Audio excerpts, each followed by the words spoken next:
All right, let's start again. So this is the first lecture of chapter 1 of 11th and 12th junior students for computer science. इसके पहले वाला जो video था उसमें मैंने सारा बेसिक्स कवर किया हुआ है, तो पहले वो बेसिक्स आपको देखना है, उसके बाद आप ये चैप्टर समझ सकते हो. Okay, so the first question that comes is features of 8085 micro processor.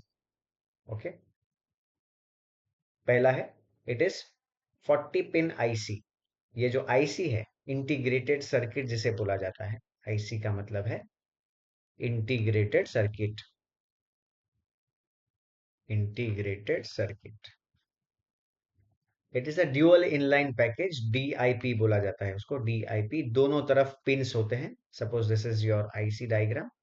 यहाँ पे भी पिन्स होंगे, यहाँ पे भी पिन्स होंगे. It is called DIP, dual inline package. इस तरीके से 40 पिन है, 20 एक तरफ और दूसरा 20 जो है वो दूसरी तरफ रहेगा. It is 8-bit general purpose microprocessor. Now 8085 is of 8-bit. उसका ALU भी जो है वो 8-bit का है. That means it is capable of performing 8 bits operation at a time. Right? So does that mean कि वो 16-bit पे ऑपरेशन नहीं करेगा? करेगा. But it requires double the time. है ना? उसका जो भी टाइम लग रहा होगा उससे डबल टाइम लगेगा. 32-bit पे भी ऑपरेशन कर सकता है, 4 गुना टाइम लगेगा. Okay, it require single plus 5 volt supply. Power supply जो लगेगा प्लस 5 वोल्ट सप्लाई लगेगा. It can address 64 KB memory. अब ये 64 केबी मेमोरी कैसे आया, ये मैंने प्रीवियस वीडियो में बताया हुआ है. और 65,536 मेमोरी लोकेशंस. अगर नहीं देखा है आपने तो मैं इसमें 1-2 मिनट का रिवीजन करा देता हूं मैं. कि it has 16 address lines. So there is a formula 2 raised to 16 to calculate the total memory. 2 raised to 16 को दो तरीके से कैलकुलेट कर सकते हैं. एक तो आता है 65,536. तो 65,536 मेमोरी लोकेशंस रहेंगे, स्टार्ट्स फ्रॉम 0 टू 65,535. ओके, और अगर ऐसे कैलकुलेट करूं मैं 2 raised to 6 into 2 raised to 10. So 2 raised to 6 is 64 and 2 raised to 10 is KB. Okay, that means it is capable of storing 64 KB in total and 65,536 in terms of bytes. Clear? तो 16 bit address lines है, तो उसको नाम क्या, number क्या दिए हैं, A15 to A0. Right, उसको भी डिवाइड किया गया दो पार्ट में, A0 to A7 and A8 to A15 for higher order address and for lower order address. ठीक है, तो इसको यहाँ पे ऐसे लिख देते हैं हम लोग, A8 to A15 and A0 to A7. Now this A0 to A7 is multiplexed with D0 to D7. What is D0 to D7? It is a data lines. Data bus. 8 data bus है. 8 bits को हम at a time transfer कर सकते हैं, operation कर सकते हैं, उसका रिजल्ट स्टोर कर सकते हैं. Right, so it is multiplexed with D0 to D7. तो इसका नाम बन जाता है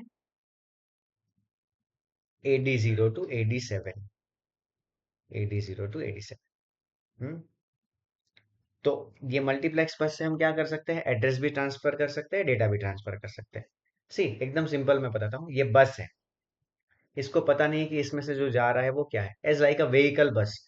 व्हीकल बस में कौन बैठा है उसको कोई लेना देना नहीं है, उसका काम है यहाँ से यहाँ ले जाना.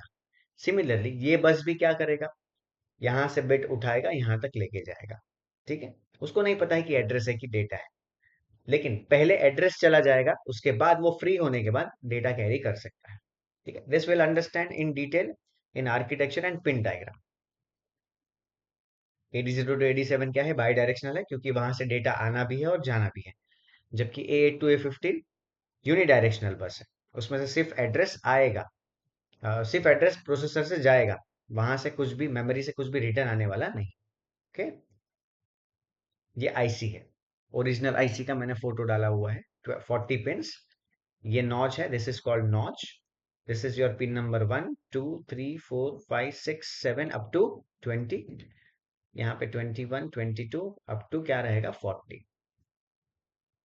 ठीक है, तो ये मैंने बताया तुमको features of 8085 micro processor.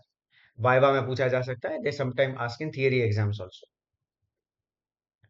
Now let's understand this.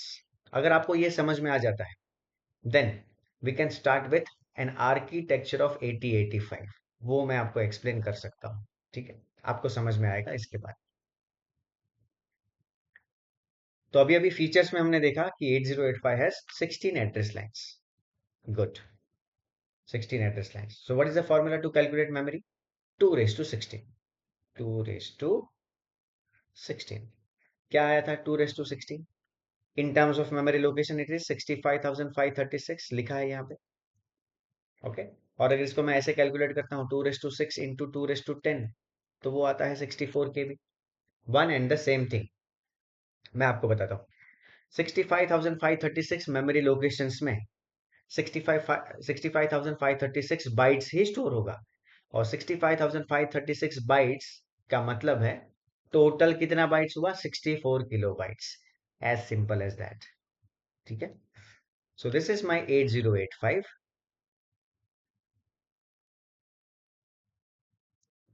This is the memory. 16-bit address bus, so 16 zeros to 16 ones. But to make it simple, binary में हम एड्रेस नहीं लिखते हैं, हम हेक्साडेसिमल में लिखते हैं। तो आप लोगों को ये पता होना चाहिए कि 4-bit binary is single digit hexadecimal, है ना? 4 बिट का एक हेक्साडेसिमल नंबर होता है।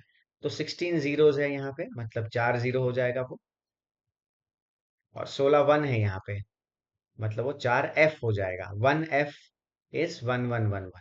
नहीं तो प्रीवियस वीडियो देखो, उसमें मैंने बेसिक्स में ये टेबल भी बताया हुआ है, right? So what is the first address that can be addressed by my processor is 8085 processor is 0000 in hexadecimal up to F F F F in hexadecimal. If you don't want to write this H to avoid the confusion, no problem, हटा सकते हो इसको। तो जो भी programmes हम लोग करने वाले हैं, उस प्रोग्राम्स के अंदर हम एड्रेस यूज करेंगे कुछ ऐसे: 2000, 3000, C000, D000, राइट? तो ये कहाँ से आया? They are between 0000 to FFFF, उसी के बीच में आता है, ये कहीं से नया नहीं है। Okay, so for this explanation I am taking some memory locations as an example. Let's say 4001, 4001, 4002, 4003। तो सबसे पहले हमने बेसिक्स में बात क्या किया है कि memory is use to store. क्या स्टोर करता है? Data and program. Right now forget about data, let's talk only about program. What is program? It is a set of instructions. Instruction 1, instruction 2, instruction 3, sequential instructions लिखे हुए हैं। तो मान लो यहाँ पे मैंने लिखा है इंस्ट्रक्शन 1, यहाँ पे मैंने लिखा है इंस्ट्रक्शन 2, यहाँ पे मैंने लिखा है instruction 3। Instruction 1, instruction 2 and instruction 3, correct?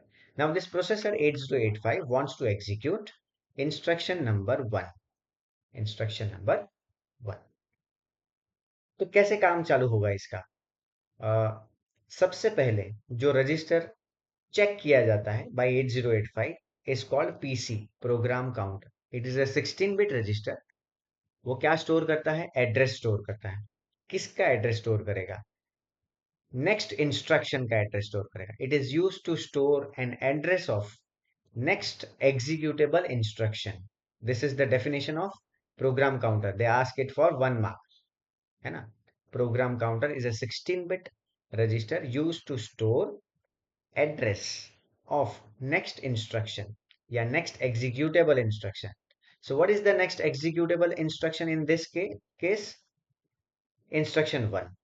तो obviously instruction 1 का एड्रेस क्या है? 4001, वो उसके अंदर स्टोर। नाउ ये 4001 क्या होगा? सेंड किया जाएगा। कहां से कहां पे? From processor to memory. Through which bus? Address बस। Through which bus? एड्रेस बस। ठीक है, एड्रेस बस के थ्रू सेंड किया जाएगा। Now you tell me, out of the 65,536 locations, which location will be selected? Obviously 4001, क्योंकि वही एड्रेस तो भेजा है। जो एड्रेस भेजा गया है वही एड्रेस क्या होगा, वही लोकेशन क्या होगा? सिलेक्ट होगा, और उसमें से इंस्ट्रक्शन निकलेगा, और वो इंस्ट्रक्शन इस बस के थ्रू, इस बस का नाम है डेटा बस, डेटा बस के थ्रू प्रोसेसर के अंदर आ जाएगा। ठीक है, प्रोसेसर के अंदर आके वो हवा में नहीं रुक सकता है, या बस के अंदर स्टोर नहीं रहेगा वो, है ना, क्योंकि ये तो बस है, ये स्टोरेज नहीं है। Only storage is capable of storing the data. तो वो इंस्ट्रक्शन जाएगा IR, यानी कि इंस्ट्रक्शन रजिस्टर के अंदर। This operation is called fetch. यहाँ पे आपका इंस्ट्रक्शन क्या हुआ, फ्रॉम मेमोरी टू प्रोसेसर आ गया, this is called fetch. Okay, दूसरा स्टेप होगा इसका डिकोड। सो सी, वो इंस्ट्रक्शन किसको दिया जाएगा, आगे एक यूनिट है उसको दिया जाएगा इंस्ट्रक्शन डिकोडर। क्या यूनिट है ये, instruction decoder, right. So once the instruction is decoded, it goes for execution. It is not possible to draw execution over here because execution happens in the entire architecture. वो कोई एक component नहीं है, इसलिए मैंने यहाँ पे नहीं बनाया। All right, so third step is execute. समझ में आ रहा है यहाँ तक सब, एक पेज पे हो, everything clear? Okay,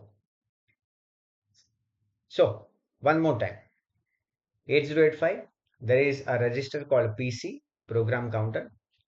What is PC? It is a 16-bit register. It stores the address of next executable instruction. Okay, next executable instruction. तो नेक्स्ट एग्जीक्यूटेबल इंस्ट्रक्शन कौन है यहाँ पे, इंस्ट्रक्शन 1। ठीक है, वो 4001 एड्रेस बस के थ्रू जाएगा किसके पास, मेमोरी के पास। मेमोरी के पास से कौन सा लोकेशन सेलेक्ट होगा, 4001। 4001 से इंस्ट्रक्शन निकलेगा डेटा बस के थ्रू, इंस्ट्रक्शन रजिस्टर में आ जाएगा। This operation is called fetch. ठीक है, तो व्हाट इज फेच, अगर इसको लिखना है इंग्लिश में तो कैसे लिखोगे आप, PC holds the address of next instruction. That address through the address bus is sent from processor to memory. So out of 65,000 location, that location, a memory location is selected, and from that location, instructions comes into through the data bus comes into the microprocessor. This is called fetching. Okay? क्योंकि execute करने के लिए पहले अंदर लाना पड़ेगा। Then what is the next step, decode, मतलब समझना कि इसमें क्या करना है। कैसे समझ में आ जाता है, उसका बाइनरी है ना, ऑपकोड जिसको बोला जाता है, ऑपरेशन कोड देख करके समझ में आ जाता है। There is a separate decoder circuit for it, है ना। और हर एक इंस्ट्रक्शन का ऑपकोड अलग अलग रहेगा और यूनिक रहेगा, तो अपने आप समझ में आ जाएगा कि क्या है वो, right. And once it is decoded, can go for execution. ठीक है, so before we start with architecture of 8085, which is a bigger diagram, you need to understand this small diagram, इसलिए मैंने ये आपको एक्सप्लेन किया। अब आप क्या करो, इसको बुक में ड्रॉ कर लो। So once you draw this in a book, जब स्लाइड चेंज होगा या नेक्स्ट वीडियो के अंदर मैं आपको क्या बताऊंगा, पूरा आर्किटेक्चर ऑफ 8085। ठीक है, वन शॉट में हम लोग उसको ट्राई करेंगे कवर करने का। If not, no problem, I will make more videos on that. So that will be your entire theory of chapter 1, introduction of 8085 microprocessor. Okay, I hope you understood, समझ में आया है। आप सब्सक्राइब करो और अपने फ्रेंड्स को भी आप आगे रेकमेंड करो इस बेसिक्स के लिए और आर्किटेक्चर के लिए। Okay, thank you.